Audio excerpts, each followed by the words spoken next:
ngerasa banget apa yang dirasakan orang lain, sehingga Nabi merasa sedih dengan kesedihan kaum muslimin, merasa bahagia dengan nikmat dan kesenangan kaum muslimin. Maka Nabi pun pernah marah ketika ada seorang perempuan yang dilecehkan oleh orang Yahudi di Bani Quraidah, kalau enggak Bani Qainuqa. Jadi ada seorang cewek muslimah lagi belanja di Bani Qainuqa, di pasarnya orang Yahudi. Tiba-tiba roknya diikat pakai tali, terus disangkutin di apa ya, kayak di tiang gitu.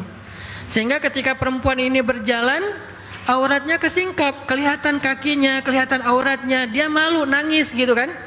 Pas dia nangis malu, dibela sama seorang laki-laki muslim, anak muda. Dia ngebelain, dia potong tali itu, kemudian dia marah kepada beberapa anak-anak muda Yahudi yang iseng, yang bikin perempuan ini malu. Mungkin kalau zaman sekarang ngeprank gitu kan ya, usil-usilan gitu.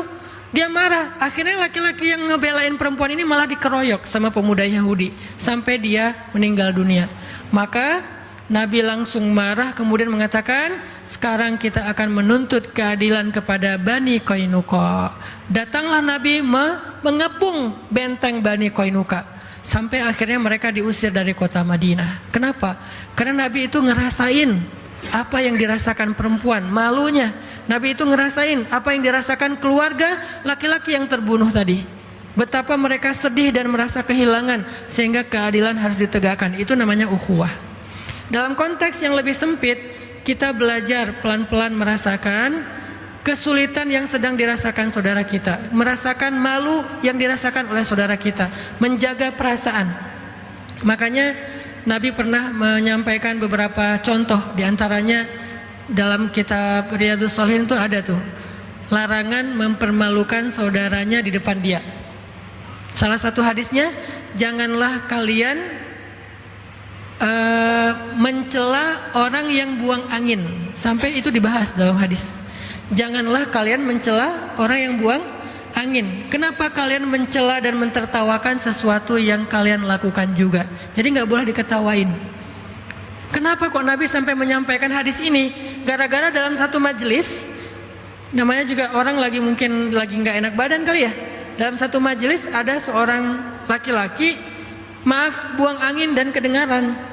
Yang lain kan jadi ketawa ya, dan itu kan kayak otomatis gitu kan. Yang lain pada ketawa, dia malu karena kayak ya aib banget kan. Terus yang lain pada ketawa, dia malu banget, dia kayak udah nggak tahu harus buang muka kemana gitu kan ya.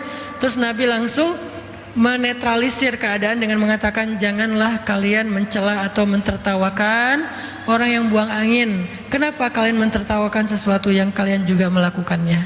Artinya semua orang punya masalah yang sama, cuman mungkin ada yang nggak sengaja gitu di tempat umum dan seterusnya, sehingga nggak usah dibahas, nggak usah diketawain. Saya juga pernah kayak gitu, lagi kajian, tiba-tiba di soft paling depan ada seorang akhwat nggak sengaja buang angin dan bunyi. Sebelahnya udah pada dengar tuh, terus mereka kayak langsung nyari tersangka gitu kan, mana gitu kan ya. Saya juga dengar, saya aja yang duduknya di sini tuh dengar, apalagi yang di sebelahnya kan. Saya dengar dan saya tahu orangnya, tapi saya nggak mau ngelihat ke arah dia. Supaya apa? Ke distract langsung, nggak usah dibahas, nggak usah difokus, nggak usah di zoom in, nggak usah di capture ya. Udah biarin aja. Terus akhirnya saya kayak langsung ngedistract dengan kajian dengan cerita-cerita, dengan orang yang tadinya noleh gitu ngelihat siapa. Karena saya membolkan lagi, kayak dipertegas lagi kajiannya, ceritanya, nadanya dinaikin lagi dikit, akhirnya orang lagi jadi fokus dan lupa. Dia yang tadinya hampir malu, lama-lama jadi netral dan setelah kajian udah lupa. Ini sampai segitunya diperhatikan dalam Islam, menjaga perasaan, jangan membuat orang ilfil, bete dan seterusnya. Dan itu ukhuwah banget. Dan itu nggak hanya kepada orang yang solih, karena ukhuwah itu tidak hanya berlaku kepada orang yang sudah sama-sama ke masjid, orang yang sudah sama-sama sholat, bahkan kepada orang yang belum ke masjid, belum hijrah pun itu tuh dijaga. Supaya apa? Jangan sampai bikin dia ilfil dengan kebaikan, sehingga dia semakin ngegap, semakin berjarak, semakin menjauh dari kebenaran. Islam itu harus mampu Muslim itu ya'lif wa yu'laf. Orang Islam itu dia mudah merangkul dan mudah juga dirangkul. Itu orang Muslim banget tuh. Kalau sulit merangkul, sulit dirangkul, artinya dia kayak sombong, dia tuh eksklusif, dia itu bikin jarak, ngegap banget dengan orang lain. Dia bukan ciri-ciri Muslim sejati. Muslim itu ya'lif wa yu'laf. Dia mudah merangkul orang, yuk bareng yuk. Enggak terlalu jaim, dia juga mudah dirangkul orang. Kalau diajak orang mau, enggak terlalu ngerasa kita kan beda, enggak kayak gitu. Dan Nabi gitu banget. Makanya Nabi itu sangat menjaga perasaan supaya terjaga ukhuwah. Pernah Nabi lagi kayak duduk bareng dengan sahabat-sahabat yang miskin lah ya. Sahabat-sahabat miskin ini kalau makan roti, rotinya tuh keras. Bahasa Arabnya qadid.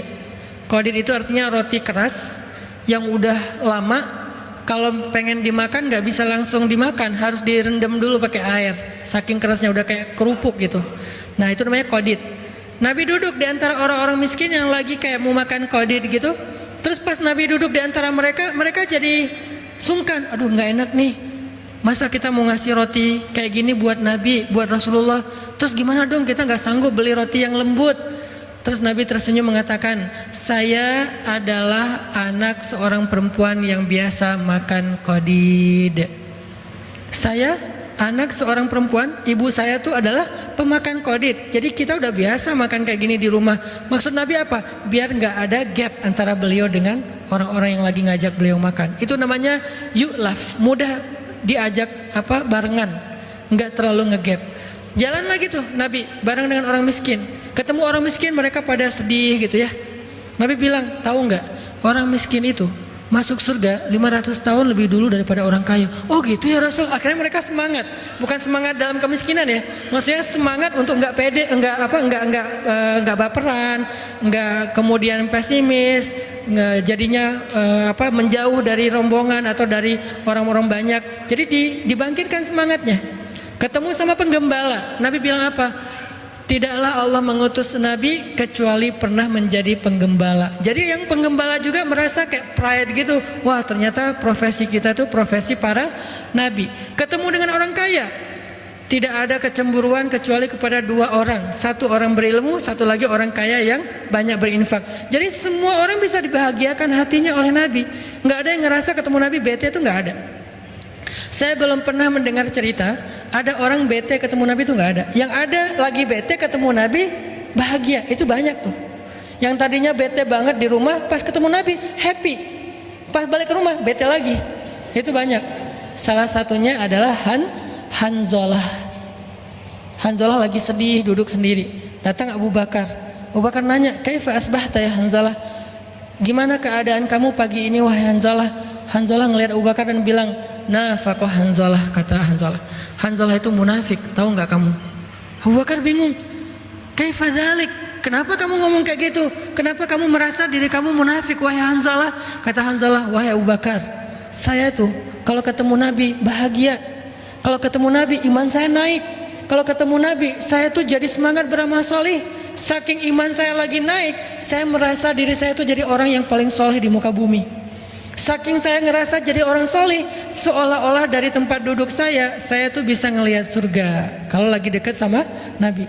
Tapi kalau saya pulang ke rumah, saya ketemu dengan keluarga saya, dengan anak saya kerja, maka iman saya drop sampai seolah-olah saya bisa melihat neraka dari tempat duduk saya.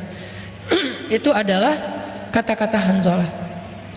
Sedih Hanzalah dengan kondisi imannya. Kemudian Abu Bakar juga bilang, kalau gitu saya juga sama wahai Hanzalah, iman saya juga kayak gitu. Kalau ketemu Nabi naik, kalau pas jauh dari Nabi turun. Berarti sama dong saya munafik. Ya gimana dong? Akhirnya mereka ketemu dengan Nabi. Ya udah kita coba minta nasihat dari Rasulullah. Datang ketemu dengan Nabi, sedih aja murung dua-duanya tuh. Nabi nanya, malham, kata Nabi. Ada apa kok kalian sedih, kata Nabi. Kata mereka, ya Rasulullah, kami merasa diri kami udah munafik. Hah? Kenapa kok kalian ngerasa gitu? Kata mereka, kalau ketemu engkau hati kami merasa imannya bertambah sehingga kami semangat beramal soleh.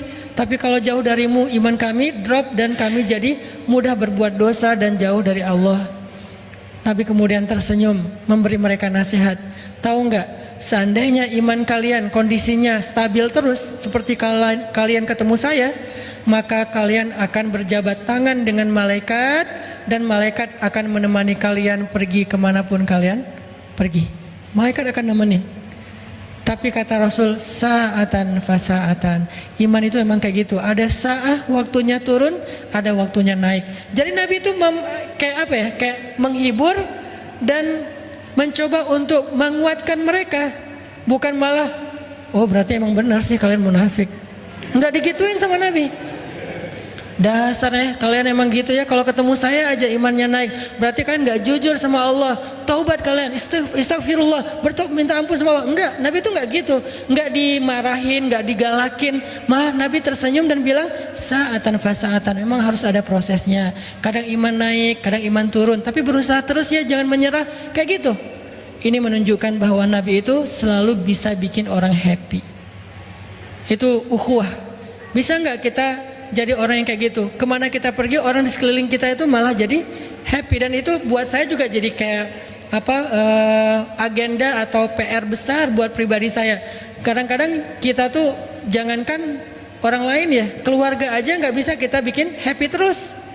Malah yang lebih parah lagi, sebelum kita datang perasaan keluarga tadi lagi happy, begitu kita datang bete semuanya ya, nuntut ini nuntut itu, nyalahin ini nyalahin itu. Kan berarti kita belum benar, belum menjaga nih persaudaraan, belum jaga perasaan orang lain, belum bisa ngerasain apa orang yang rasakan. Padahal Nabi sebaliknya. Kalau Nabi, orang yang benci sama beliau, ketemu beliau jatuh cinta. Orang yang benci sama beliau, orang yang bete ketemu beliau happy. Kalau kita sebaliknya, orang happy ketemu kita jadi bete. Nah ini yang kita coba belajar dari Nabi. Kok bisa Nabi orangnya tuh kok nyenengin banget gitu, orangnya tuh asik banget.